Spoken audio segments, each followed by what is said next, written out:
All right, joining me is Alex Morris, CEO at FM Investments, who offers strategies across ETFs, separately managed accounts, and mutual funds, currently around $20 billion in assets overall. But on the ETF side specifically, they're now up to nearly $9 billion in assets. That's across 19 ETFs, including their most popular ETF, the FM US Treasury 3-month bill fund, ticker TBIL. Great ticker symbol, by the way. And if you are wondering why Alex is on Crypto Prime, I have a very simple answer for you. It's because FM recently filed with the SEC to offer tokenized shares of that T-bill ETF. So FM is the first issuer to file for tokenized ETF shares. And so, Alex, it is always great to connect, though. If I'm being honest, I'm not sure I was expecting our next interaction to be on Crypto Prime.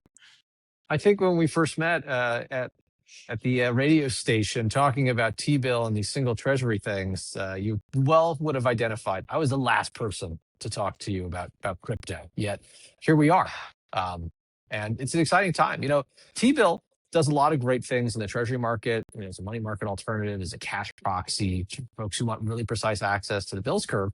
But it turns out there's a whole digital community that really tunes into this podcast who realizes there is a need for better cash solutions in the digital space. A lot of interesting innovation with the Genius Act, a lot of search for yield. But that doesn't mean you should have to give up this very developed tool set that traditional traders have had access to for a very long time. And that was the real goal of us in offering this, was how do we really start to set the stage for this incremental build to allow traders in the digital economy to have access to the same tool set that traders in the traditional economy have had for a long time. It's such a great backdrop. And maybe a good place for us to start is to take just a little step back. And I thought maybe start on the traditional finance side. For people unfamiliar, Alex, do you want to just explain the basics of how ETF ownership is recorded today, like what that currently looks like? Because then we can take that and compare to these tokenized shares. Sure. To do this, we have to talk about Seed & Co., which CEDE, not SEED, but Seed & Co. is the sort of company that back ends an awful lot of what happens in the financial economy that no one thinks about.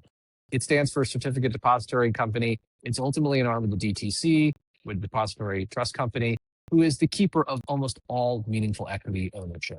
And occasionally you can own a company directly from the company itself through its transfer agency, but most folks end up using DTC.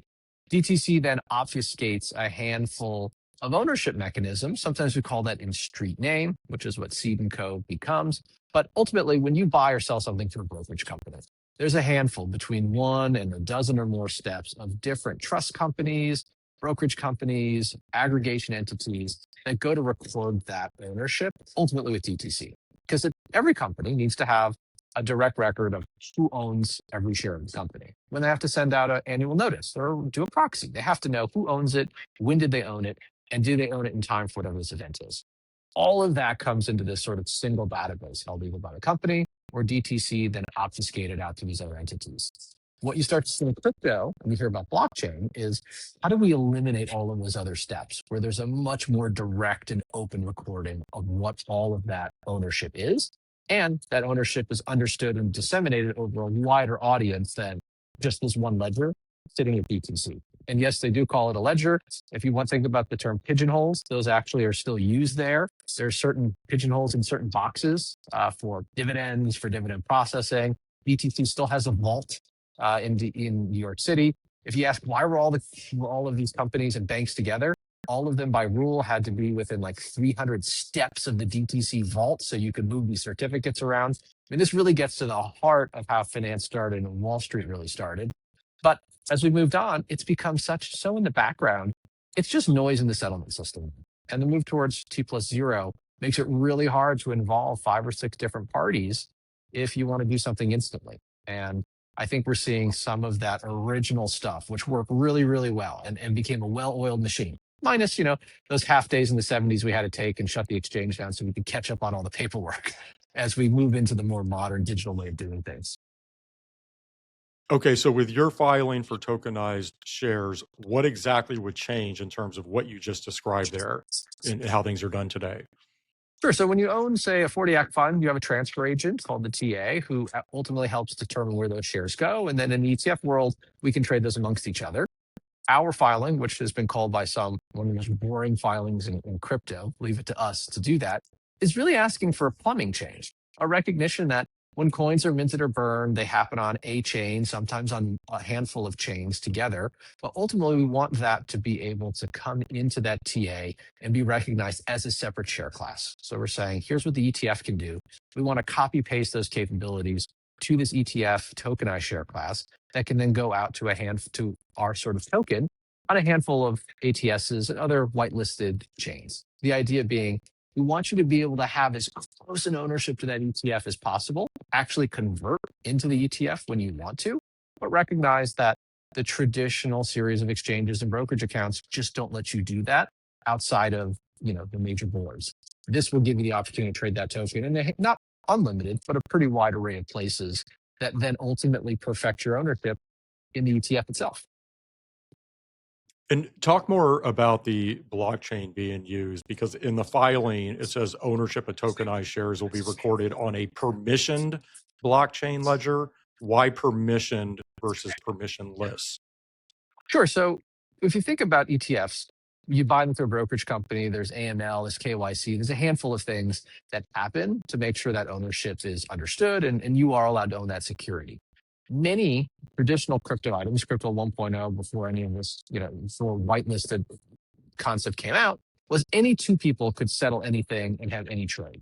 Since we are still talking about owning something that can come back into the ETF, right, where you do sort of have this perfection of ownership down to a treasury itself, we want to make sure that those folks can safely transmute, that these trades are being done in ways where we can help monitor and encourage liquidity in the names, right? We don't want arbitrage to exist where you can now take advantage of folks. So we want to really be able to control that universe in a simple effort to make sure that everyone has a good investing experience. And if you choose to convert back to the ETF, it was like you were trading the ETF the entire time. And so you were alluding to this a little bit earlier, but what do you view as the benefits of all this? Why offer tokenized shares? We think there's a lot of folks in the digital economy don't want to pay the switching cost of constantly going between digital and traditional finance systems. And on top of that, there's a lot of collateral sitting in the digital world. As you really start to explore, and the listeners to this podcast know, there's an awful lot of debt that's syndicated on chain. There's an awful lot of cash sort of sitting in stable coins that aren't producing as much interest as they should. The Genius Act did some, limited the ability to pay out interest. We see Clarity Act that might get done, maybe or not. Congress is a little distracted right now, but that might allow that to happen. But there's an entire economy forming that just doesn't have access to the full tool set that the traditional financial, and particularly financial cash economy has had. We want to help bridge that gap. We think the first step is to bring into that ETFs, which have with it a lot of other protections. So we expect over time, there will be tokenized versions of individual securities, other treasuries that make some sense. It's just hard to offer that all in one go. And we wanted to get the pipes ready and do this plumbing exercise and then rely on the fact that for 85 years, the 40 Act has built an incredible amount of assumed trust. And that the imprimatur, if nothing else, of it ultimately being a 40 Act fund, of being an ETF, would give folks a lot of comfort that it was a safer investment to participate in than some of the more traditional newfangled things in crypto, which unfortunately have a very scattered track record as to delivering what it says on the tin or actually being real at all. If I'm an investor in the tokenized version of T-bill, is there any difference in my experience outside of the obvious just being in a tokenized world? Like, for instance, how do distributions work? The payment of interest from the treasuries held. Is there anything different that happens here? So, let's first talk about the elephant in the room, which is 24/7 trading. There's a lot that's being said about it. I'm not a big supporter of it. I don't think you should be waking up at 3 a.m. saying, oh my God, I need to rebalance my portfolio by a dollar. If you do, we should be making some other life choices. But I appreciate markets operate around the world with different timings and folks have different needs. And we want to make sure that your experience is no different, which means making sure there's good quality market making. So part of what we're trying to do is eliminate the differences. Obviously, there is you will trade on chain. We've left open how distributions and proxies will be handled because there's a myriad of ways to do that. In the application, we point out that that needs to be addressed. We want to have that conversation with the staff, with the industry to make sure we're getting this done correctly. The idea is if there is a distribution, you're fully entitled to it. If there is a proxy, you get a vote. But how do we do that in a way that doesn't force you always to reinvest, although that may be the best answer, particularly for T-bill and some of the cash products that we offer? How do we do a proxy where it's not open poll voting?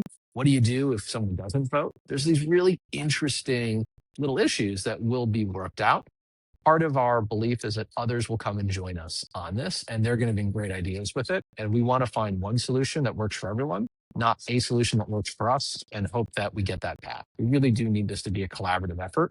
If these things will succeed, they will succeed in the long run because there is a standard that we're all adhering to, not because we all just manage to get something done quickly. How much of what you just described there ties into the regulatory backdrop? In other words, some of this is just problem solving, figuring out the proper mechanics of how this will work, but part of this clearly ties into what you're allowed to do. And so does anything need to change from a regulatory standpoint in order for you to bring these tokenized shares to market outside, obviously, of the SEC just approving the application? There's an evolving landscape of regulation, right? We've gone from sort of afraid to regulate to now interested in not regulating to see what happens. And given we're starting within the 40 Act, this requires regulation and changes to regulation. So we think a big chunk of this will come down to what the regulators are willing to do and allow, but also how are they trying to shape crypto and digital economy regulation as a whole, for which we're sort of the call coming from within the house for, old-fashioned movie references. And we're trying to start from within the regulation set we have that wasn't really designed to do this, but over 85 years has proven pretty extensible into new and exciting spaces. Whereas some of the other traditional digital world is starting with, we're unregulated, let's build a whole new framework. We're at this interesting nexus of the two. And we think that's why the application made a lot of sense and made a lot of sense now. How do we start to bridge the gap between those concepts?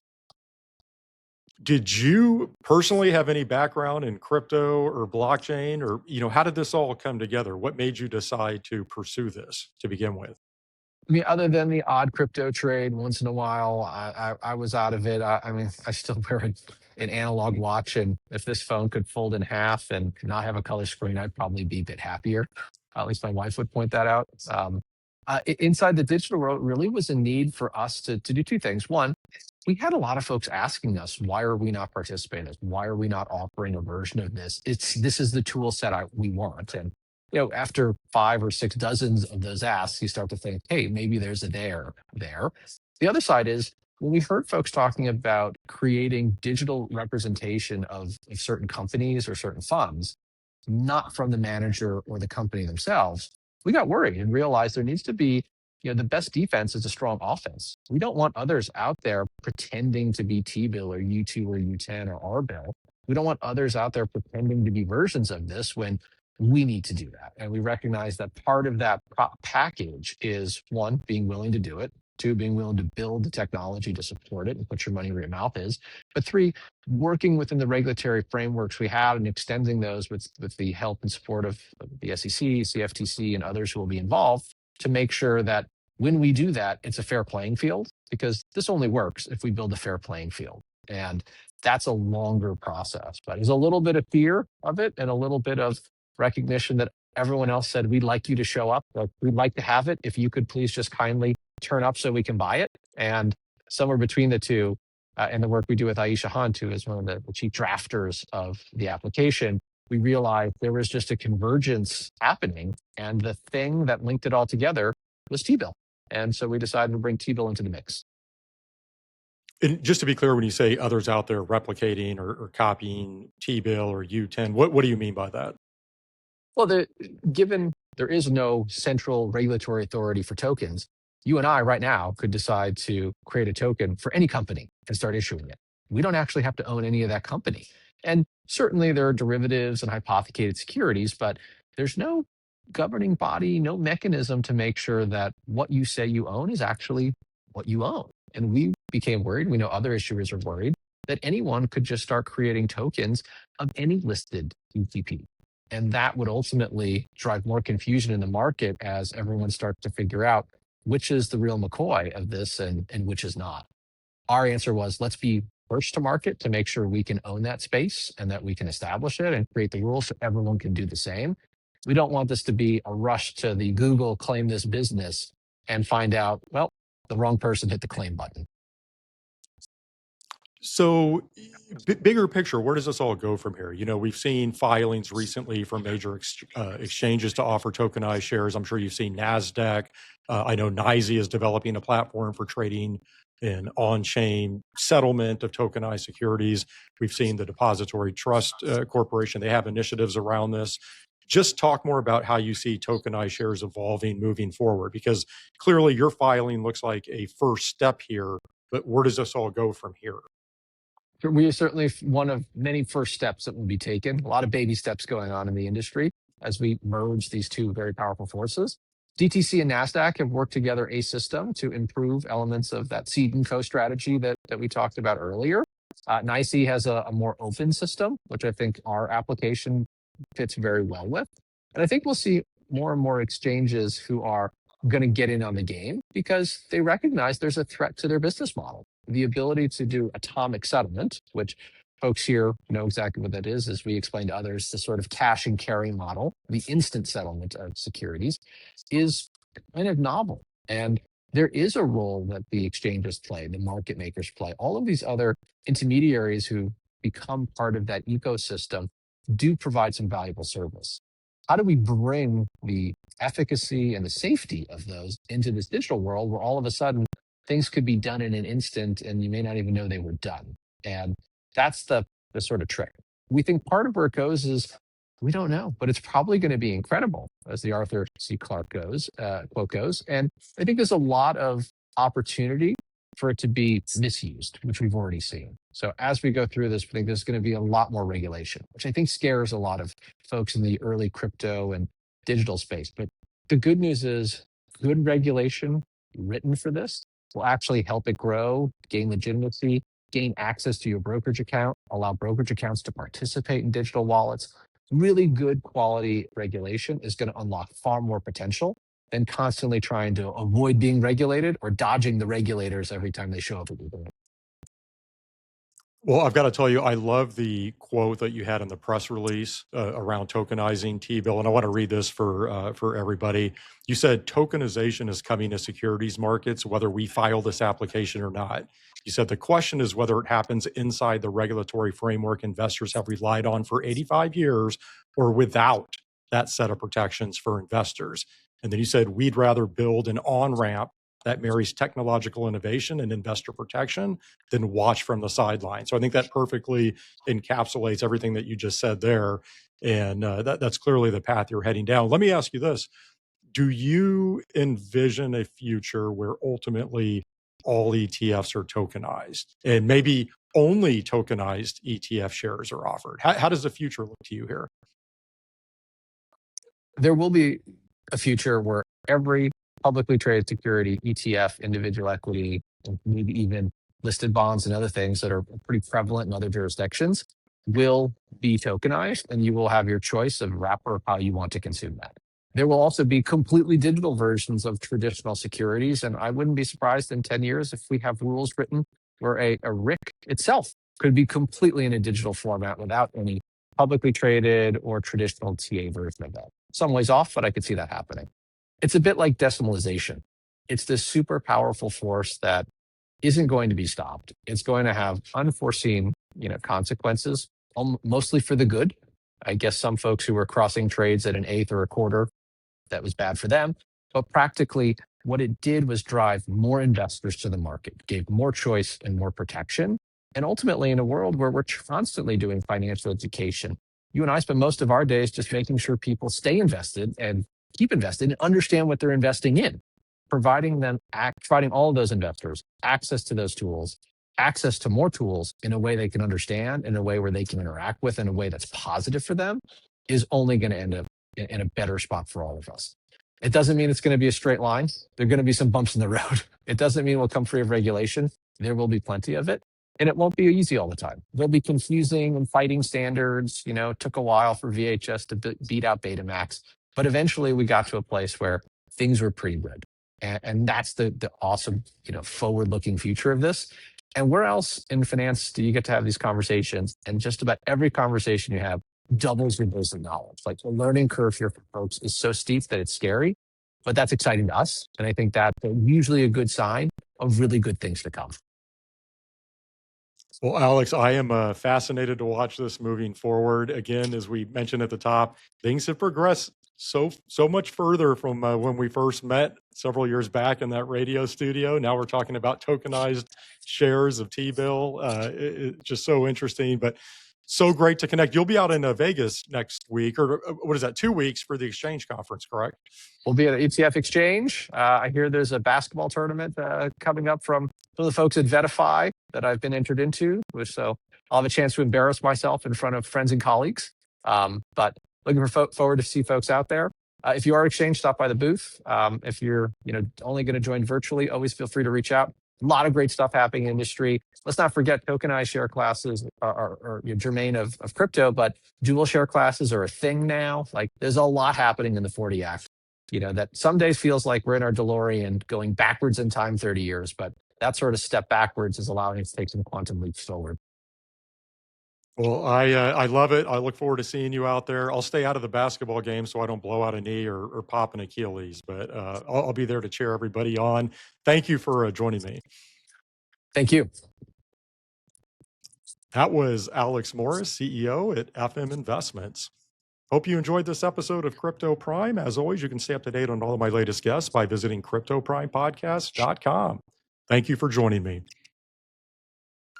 Crypto Prime is hosted by Nate Geraci, president of OTR Media LLC. Nate is also president of investment advisory firm Nova Diaz Wealth Management. While OTR Media and Nova Diaz are related by common ownership, they are separate and distinct entities, and anything discussed on this program should not be construed as an official statement by Nova Diaz. Some guests appearing on this program may also be financial sponsors of Crypto Prime. This program is for informational purposes only and does not constitute investment advice. Investing in crypto assets involves substantial risk, including the possible loss of principal. Any past performance figures discussed are not necessarily indicative of future results. Visit CryptoPrimePodcast.com for more information.